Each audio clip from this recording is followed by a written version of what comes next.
Good afternoon, everyone. I'm here with Gwen, and it's October the 16th. It's an overcast day, but as you can see, we have a beautiful view of the lake. You can't complain about that. It's beautiful. We have a few people in the audience today, and we want to welcome them here. Welcome, everybody. We're going to talk a little bit today about some questions that Gwen has been getting on her Facebook and has been getting some calls as well. It's regarding mental illness, and she wants to speak a little bit about depression and anxiety and even insomnia and a few other things. So, if you want to just, speak on that a little bit. Yeah, well, in Chinese medicine, because it's holistic, holistic means mental, spiritual, physical, all connects to each other. And just as we're connected to the environment. So in Chinese medicine, even some of the disease vectors in Chinese medicine are emotions.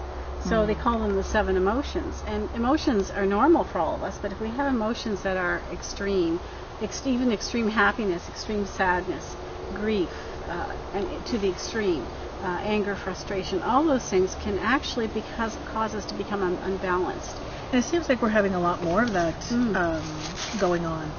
There's a lot of anxiety. There is. And there's a lot of people who are burnt out, and when they're burnt out, it works two ways. It's like a chicken and egg thing, where if your organ systems get out of balance because of overwork, even excess sexual activity, excess, going to movies, scaring yourself, horror movies, all the things that we do to get our adrenaline running all the time, it's like that high adrenaline burns out the kidney. And that seems to be our society now. Everybody wants to, go, go, go. Yeah, and it's not really good. Yeah. No, and then the eating and drinking in extremes. It's catching up to everybody. Yeah, it does. And so what happens is your kidney gets a little burnt out. Kidney's responsible for fear.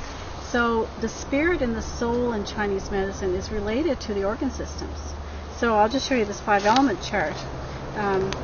Maybe hard to see. I don't know if you can see it, but all these the 5 elements of water, a bit of wind, water, wood, fire, earth, metal, and water. Like I said, they all have relationships to the organ systems in the body, and they all have to be in balance.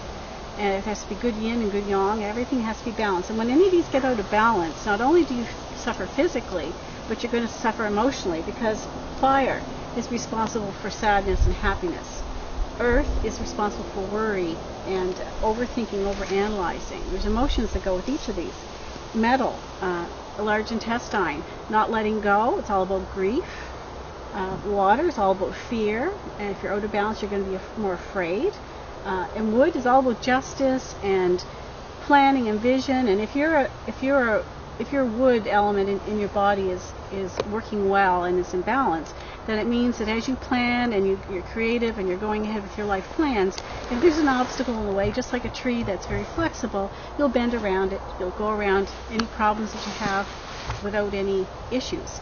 If, for example, you become very out of balance in terms of the wood or the liver gallbladder meridians, then all of a sudden every obstacle in your life becomes a huge obstacle. Wow, that's and interesting. You get angry and frustrated, you start to splinter because you're not flexible anymore. And fire, for example, even emotions of overjoy can actually burn out your heart. Yeah, heart and fire. You become chi deficient in your heart. And grief is a really big one in terms of the lung.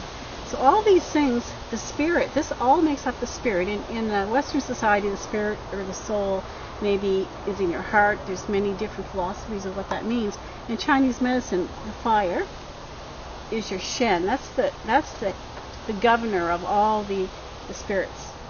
Earth is the yi, or the intellect. Metal is the po, or the corporeal soul. That's the part of your body that goes into the ground after you're gone.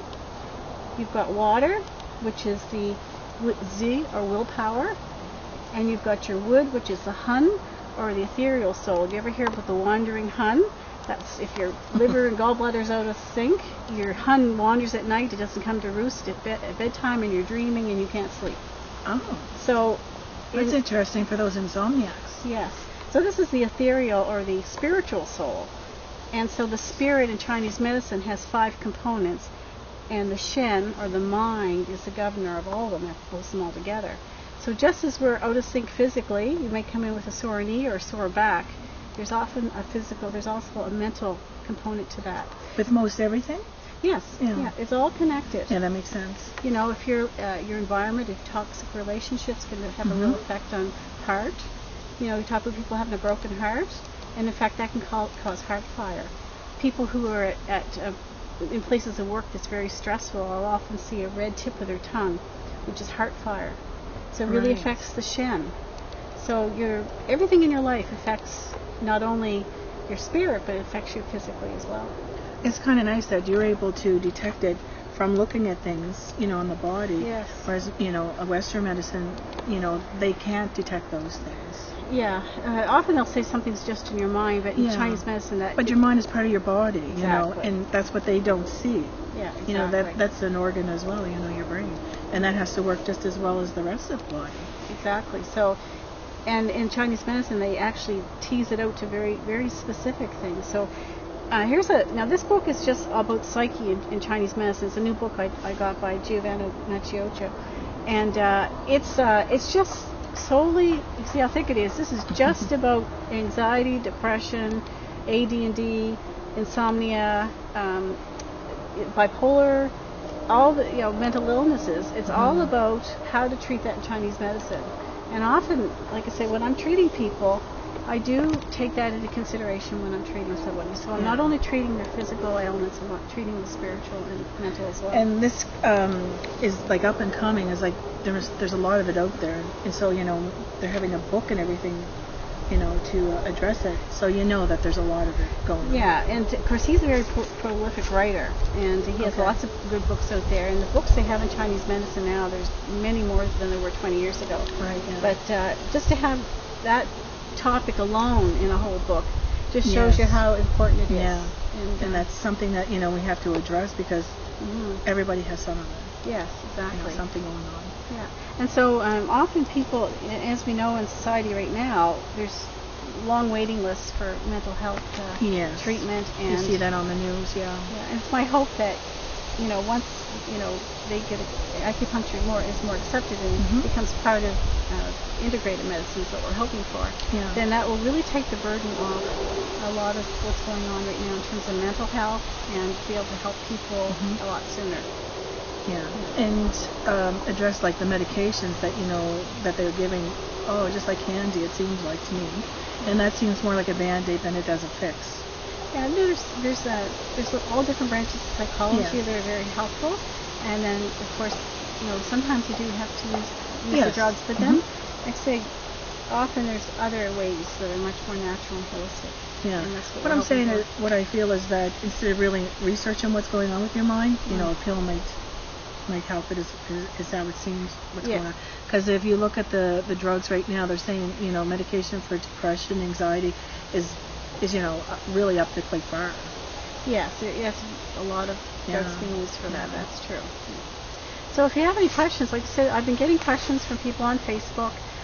Been getting phone calls, get private messages on Facebook, for example, and I am getting a lot of questions about anxiety. Can you help my anxiety? Can you help my depression? Can you help with insomnia? Yeah. So, and yes, you can. Just contact us at gogetitnow.biz. And feel free if you want to give a private message to Gwen. You know, if you don't want it to be out on the Facebook feed, go right ahead. Gwen will answer that question. Yeah.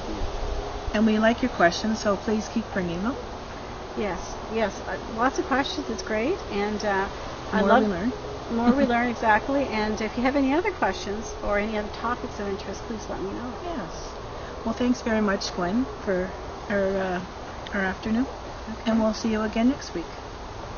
Thank you.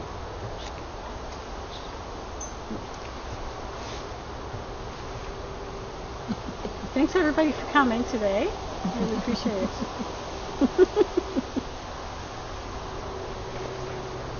Are we cut?